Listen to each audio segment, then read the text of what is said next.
माननीय मंत्री श्री दीपक बिरुवा जी।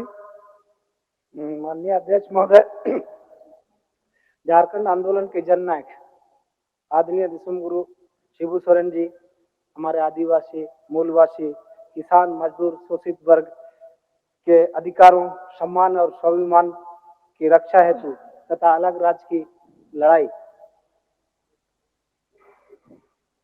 के निर्माण में संपूर्ण जीवन समर्पित कर दिया। उनका योगदान सामाजिक न्याय, लोकतांत्रिक मूल्यों और जन आकांक्षाओं की पूर्ति में ऐतिहासिक महत्व रखता है।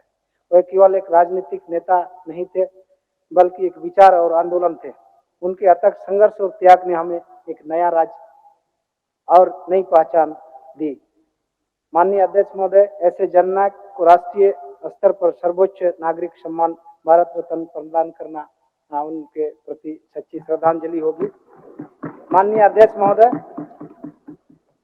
तृतीय मानसून सत्र के दौरान दिसम गुरु शिबू सोरेन जी का निधन दिनांक 4 अगस्त 2025 को हो गया। सदन में पक्ष विपक्ष की भावना के अनुरूप मैं एक प्रस्ताव प्रस्तुत करता हूं कि दिसम गुरु शिबू सोरेन जी को भारत रत्न प्रदान करने हेतु यह सभा भारत सरकार से अनुरोध करती है, पर सभा की सहमति हो।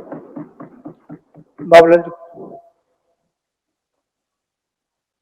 महोदय, आज झारखंड विधानसभा में सरकार की ओर से जो संकल्प लाया गया है, हमारी पार्टी पूरी तरह से उसके साथ है। सिर्फ एक चीज मैं जोड़ना चाहूंगा, क्योंकि एक ऐतिहासिक हम सब लोग यहाँ निर्णय कर रहे हैं, तो हमें ही नहीं बल्कि पूरे झारखंड की जनता और देश भी जानता है, झारखंड आंदोलन के जो प्रणेता रहे मारांग गोम के जयपाल सिंह मुंडा और दूसरा विनोद बिहारी महतो। हमें लगता है कि जो झारखंड विधानसभा से हम सब लोग प्रस्ताव पारित करके संकल्प केंद्र को भेजे, तो ये दो नाम को हम लोग उसमें जरूर जोड़े। इतना ही मेरे सरकार से निवेदन है। इन्हीं शब्दों के साथ बहुत प्रश्न यह है कि दिसम गुरु शिबू सोरेन जी को भारत रत्न प्रदान करने हेतु सभा भारत सरकार से अनुरोध करती है। जो इस प्रस्ताव के पक्ष में है वह हाँ कहें, जो इस प्रस्ताव के विपक्ष में है वो ना कहें। मैं समझता हूं कि पक्ष में बहुमत है, पक्ष में बहुमत है। प्रस्ताव सर्वसम्मति से स्वीकृत हुआ।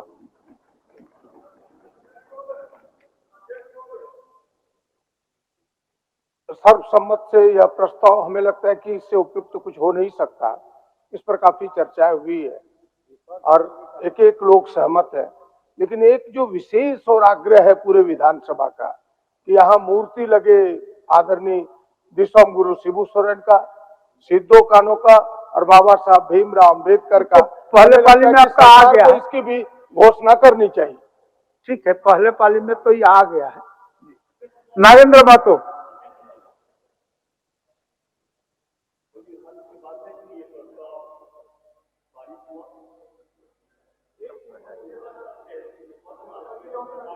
के अध्यक्ष महोदय, उसमें इस आशय का भी उल्लेख हो कि आजादी के लड़ाई में आदिवासी समाज की जो भूमिका रही है उसको भुलाया नहीं जा सकता है। आजादी के 78 वर्ष हो चुके हैं, आज तक किसी भी एक आदिवासी व्यक्ति को भारत रत्न की उपाधि नहीं दी गई है। इसीलिए हम ये कहना चाहते हैं कि इस चीज को भी जोड़ा जाए कि आज तक जितने लोगों को भारत रत्न दिया उसमें एक भी आदिवासी समाज के नेता, साहित्यकार या समाज के रहने वाले व्यक्ति को नहीं मिला है। इसीलिए ये भारत रत्न दिया जाए, नवाजा जाए दिसम गुरु शिबू सोरेन जी को। नगेंद्र महतो। मान्य गैर संकल्प मान्य नगेंद्र नाथ महतो। अध्यक्ष महोदय, यह सभा राज्य सरकार से प्रस्ताव करती है कि झारखंड राज्य में पंचायत जनप्रतिनिधियों को राज्य वित्त आयोग की ओर से वित्तीय वर्ष 2024-25 एवं 25-26 के लिए 15वें वित्त आयोग मद की राशि दिया गया है, जिससे ग्रामीण क्षेत्र का विकास बाधित हो रहा है। पंचायत जनप्रतिनिधियों द्वारा बार बार मांग किए जाने के बाद भी 14 विभागों में अधिकार नहीं मिलने को लेकर पंचायत जनप्रतिनिधि निराश हो रहे हैं। इन्हें केरल सरकार के तर्ज पर मानदेय भी नहीं दिया जाता है। अत्यंत गरीब व्यक्ति को जो पंचायत जनप्रतिनिधि बनता है उसे मैया समान योजना, अबुआ आवास योजना एवं अन्य लाभकारी योजनाओं के लाभ से वंचित कर दिया जाता है, जो न्यायोचित नहीं है। अतः राज्य सरकार इन्हें अविलंब वित्त आयोग के तर्ज पर राज्य वित्त आयोग से फंड उपलब्ध कराए, उचित मानदेय दें एवं गरीब जनप्रतिनिधियों को लाभकारी योजनाओं का लाभ दिलाने हेतु आवश्यक कार्रवाई करें, जो जनहित में आवश्यक है। अध्यक्ष महोदय, अब उत्तर ले लीजिए माननीय मंत्री जी। अध्यक्ष महोदय, एक महत्वपूर्ण विषय सदन में आया है और अच्छा है विपक्ष से आया है और उम्मीद है कि राज्य की वस्तु स्थिति समझ करके इसमें विपक्ष भी सकारात्मक सहयोग करेगा। पंचायती राज मंत्रालय भारत सरकार के द्वारा 15वीं वित्त आयोग अंतर्गत वित्तीय वर्ष 24 और 25-26 की राशि जो है वो राज्य सरकार को उपलब्ध नहीं कराई गई है। और अगर एक साल का लें तो करीब 1600-1700 करोड़ और दूसरा भी वित्तीय वर्ष अगर जोड़ लें हम लोग तो आज राज्य में करीब 2700 करोड़ रुपए 15वीं वित्त के मद में आ सकता है। और उससे जो हमारे ग्रामीण इलाके हैं उन लोगों वहाँ के विकास का काम या उससे जुड़े हुए संबंधित जो विभाग के जनप्रतिनिधि हैं या कर्मचारी हैं उनके अन्य जरूरतों को भी पूरा किया जा सकता है।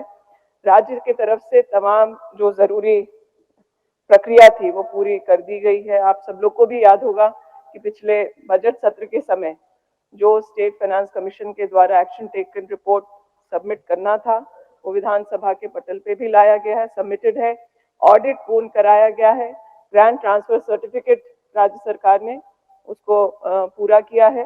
तो हम लोग प्रयासरत हैं, विभाग लगातार पत्राचार के माध्यम से पदाधिकारी आपस में मिल के भी इसके प्रयास में है कि राज्य को वो पैसा जो केंद्र से मिलना चाहिए 15वीं वित्त के मद में वो राज्य सरकार को मिले, विभाग को आए। लेकिन इसमें मुझे लगता है कि अगर हमारे विपक्ष के साथी कुछ सहयोग कर सकते हैं क्योंकि केंद्र में उनकी ही सरकार है तो उससे राज्य का हित सुनिश्चित होगा। इसके अलावा जो इस विषय पर यही कहना और भी अन्य कुछ पूरक होगा आपका तो सॉरी। माननीय सदस्य नगेंद्र नाथ महतो। अध्यक्ष महोदय, प्रश्न का उत्तर भी मिला है लेकिन उत्तर स्पष्ट नहीं है। यहाँ संकल्प संख्या 1422 दिनांक 15/6/23 द्वारा निर्धारित दर के अनुरूप पंचायत जनप्रतिनिधियों को मानदेय का भुगतान किया जा रहा है। पूरे प्रदेश में कहीं भी जनप्रतिनिधियों को, पंचायत जनप्रतिनिधियों को कोई भुगतान नहीं किया जा रहा है, यह स्पष्ट है। हर कोई हर पंचायत से आते हैं, गांव से आते हैं, कहीं नहीं मिल रहा है। ये उत्तर तो गलत मिल रहा है। तो आप क्या बोलना चाहते हैं? उनको लाभ मिलना चाहिए ना और जनप्रतिनिधियों की तरफ। माननीय मंत्री जो जिस संकल्प का वर्णन कर रहे हैं उसके अनुरूप राज्य सरकार उनको जो उनका मानदेय है वो देने का प्रयास कर रही है और आगे भी बेहतर हम लोग कर पाए इसका प्रयास करें। ठीक, धन्यवाद। माननीय सदस्य श्री अरूप चटर्जी जी।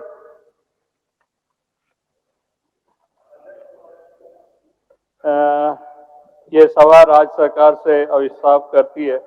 मैंने मांग किया है जो राज्य में निःशुल्क और अनिवार्य बाल शिक्षा अधिकार अधिनियम 2009 की धारा 12(1) के अंतर्गत जो गैर सरकारी सहायता प्राप्त निजी विद्यालय में प्रवेश कक्षा में पड़ोस के अविवांछित समूह एवं कमजोर वर्ग के बच्चों को उस कक्षा की कुल संख्या का न्यूनतम 25% बच्चों को प्रवेश दिए जाने के प्रावधान है।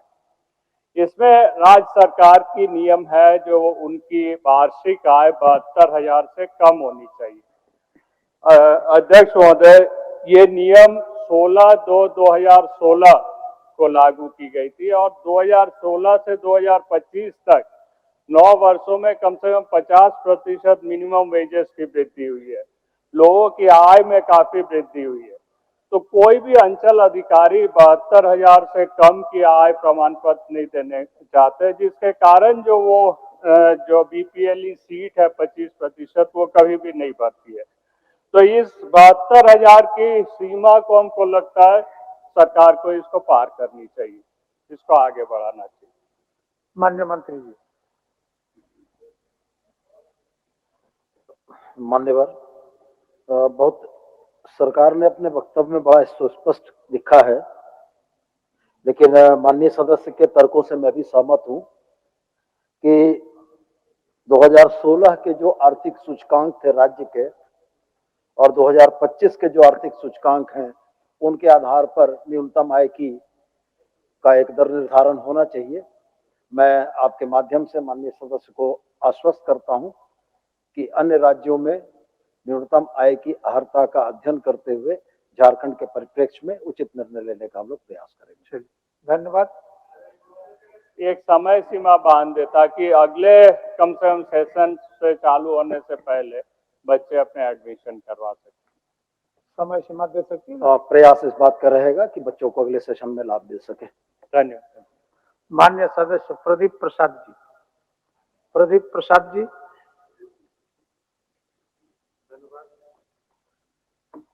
प्रदीपों का संख्या बहुत ज्यादा है विधानसभा के अंदर में, तो कभी कभी आसन भी कंफ्यूज हो जाता है। धन्यवाद अध्यक्ष महोदय।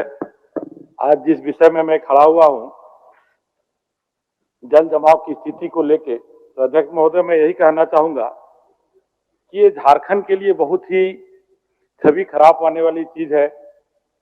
जब पृथ्वी 350 अरब साल पहले जल से ढकी हुई थी और जो पहला धरती निकला वो हमारा झारखंड राज्य था पूरे दुनिया में, और प्रकृति ने झारखंड को जो उपहार दिया है, खास करके मैं हजारीबाग के बारे में बोलना चाहूंगा और रांची के बारे में। उस जगह अगर जल जमा होती है महोदय तो बहुत ही शर्मनाक है। अगर इंजीनियरिंग का कहीं मजाक देखना है और पिछले वर्षों से जो काम हजारीबाग में हुआ है, जो नालियां बनाई गई है जिससे जल जमाव हो रहा है, तो हंसी लगेगा महोदय। एक राजमिस्त्री भी अगर काम करेगा तो पानी नहीं जमेगा। और जिस तरह से लूट और बंदरबाट हजारीबाग के जिले में हुई है, वो एक जांच का विषय महोदय। चाहे एनएच का विभाग हो, NH 100 में भी आप देख रहे होंगे, जा रहे होंगे तो घुटना घुटना पानी जमा हुआ है, निकालने का प्रयास किया जा रहा है तो नाली ही उल्टा बना दिया गया। नाली डाउन होना चाहिए तो नाली ऊपर बनाया गया है। तो अध्यक्ष महोदय मैं यही मांग करता हूं, उन इंजीनियरों को जिन्होंने इंजीनियरिंग करके आई, उनकी सर्टिफिकेट भी जांच होनी चाहिए और उनके कार्यों को भी जांच होना चाहिए और तुरंत कार्रवाई करना चाहिए। ये बहुत ही शर्मनाक बात है कि सब जगह जल जमाव हो गया है हजारीबाग जैसे शहर में। मैं यही मांग करता हूं मंत्री जी को कि इसका कुछ समाधान निकालने की कृपा की। माननीय मंत्री। मान्यवर, माननीय सदस्य की चिंता क्षेत्र के लिए जायज है, लेकिन इस वर्ष झारखंड में अतिशय बारिश के कारण बहुत सारी जगहों पर जल जमाव, जल भराव की स्थिति उत्पन्न हुई है। फिर भी मैं आपके माध्यम से माननीय सदस्य को इस बात के लिए आश्वस्त करना चाहूंगा कि सीवरेज ड्रेनेज के सिस्टम की एक बार समीक्षा करते हुए इसको और बेहतर करने की दिशा में हम लोग प्रयास करेंगे और हमारा यह प्रयास होगा कि हजारीबाग शहर को जल भराव और जल जमाव से मुक्त कराया जा सके। ठीक है प्रदीप जी। नहीं अध्यक्ष महोदय, मैं माननीय मंत्री जी से ये आश्वासन चाहता हूं और उम्मीद भी है कि कार्य हो सकता है। आधुनिक टेक्नोलॉजी से अगर हजारीबाग का विकास किया जाए जल जमाव का, तो निश्चित तौर पे सफलता मिलेगी और खास करके उन पदाधिकारियों पर लगाम लगाया जाए, कार्रवाई की जाए, एक तय सीमा सुनिश्चित किया जाए। जल जमाव अधिक हुई ऐसी बात नहीं, कम जल जमाव में भी जमी रहती है, सालों भर जमने का प्रयास होने लगा। जैसे पटना के कंकड़बाग में हम लोग जाते थे तो हमेशा जमा हुआ रहता है। तो दुर्भाग्य है सर, उसको किया जाए, बीमारी हो रही है, लोग बदबू से मुंह ढक के कर रहे हैं। रोज रात दिन हम लोग प्रयास कर रहे हैं, खुद कुदाल जेसीबी लेके जा रहे हैं, जल जमाव निकास कर रहे हैं, लेकिन नगर निगम जो विभाग हजारीबाग के जो पदाधिकारी हैं निश्चित तौर पे दंड के भागी हैं। जिस तरह का उनका कार्यकलाप है उसमें एक बार मंत्री जी को संज्ञान लेने की जरूरत है। बहुत ही निराशाजनक कार्य उनका कार्य है। NH का जो सड़क गुजरा है उनका भी वही हाल है, PWD का भी वही हाल है। सब जगह नाली की स्थिति बंद पड़ी हुई है। वो हजारीबाग ही ऐसा जगह है कि वो डूब नहीं रहा है। दूसरा शहर रहता तो महोदय डूब जाता। तो मंत्री जी से फिर एक विनम्र आग्रह होगा, इसे संज्ञान ले और एक टास्क फोर्स बनाए, एक टीम बनाए और टीम के द्वारा उस पर कार्रवाई करने का प्रयास करें कि दूसरे जिले में भी लोग सबक लें। माननीय मंत्री जी। समस्याएं किसी एक दिन या 6 महीने या साल भर में खड़ी नहीं होती हैं। शहरों का जो अनियंत्रित विकास है, नालियों का जो अतिक्रमण है, ये तमाम चीजें किसी भी शहरी क्षेत्र में जल जमाव के बहुत बड़े कारक होते हैं। मैं हाल के दिनों में माननीय केंद्रीय मंत्री मनोहर लाल जी के पास गया था। सीवेज ड्रेनेज के जो सिस्टम है मान्यवर, एक यूएलबी में 1,000 करोड़ से ज्यादा की लागत के हैं। भारत सरकार से केंद्रांश का अनुरोध लेकर मैं गया था उनके पास, उनके तरफ से भी आश्वासन कोई ठोस नहीं मिल पाया है। प्रदीप जी जिन बातों को कर रहे हैं, किसी एक मोहल्ले की नालियों को दुरुस्त कर देना शहर के पानी के निकास का कारण नहीं बन सकता है। शहर के पानी के निकास के कारण के लिए समग्र रूप से पूरे शहर के लिए प्लान बनाकर उसको करना होगा, और ये वास्तव में एक बड़ी आधारभूत संरचना का निर्माण बड़ी पूंजी मांगता है।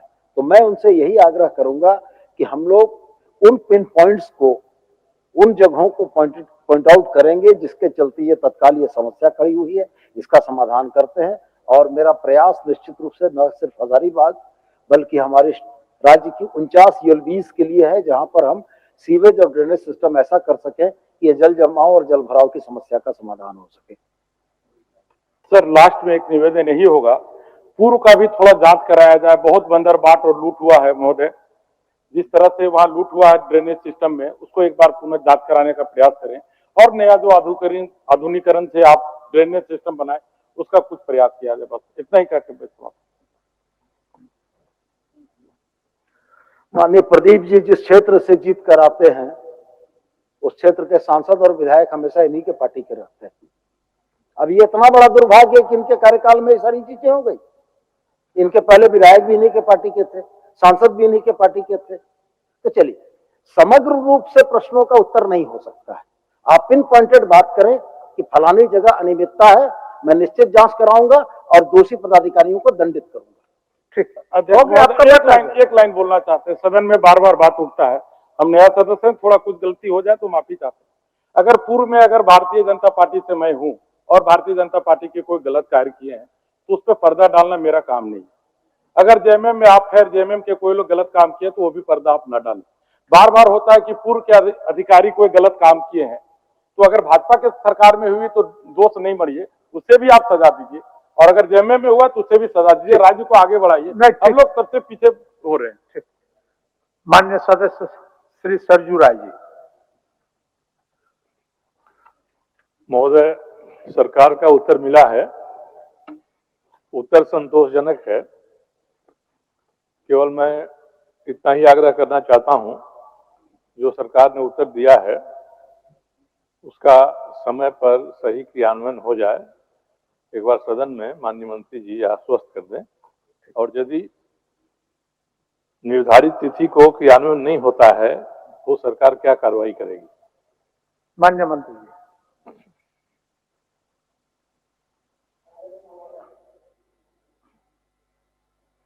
सरकार के जवाब से माननीय सदस्य संतुष्ट हैं, और जो कार्रवाई रॉयल इंडिया में आपका स्वागत है।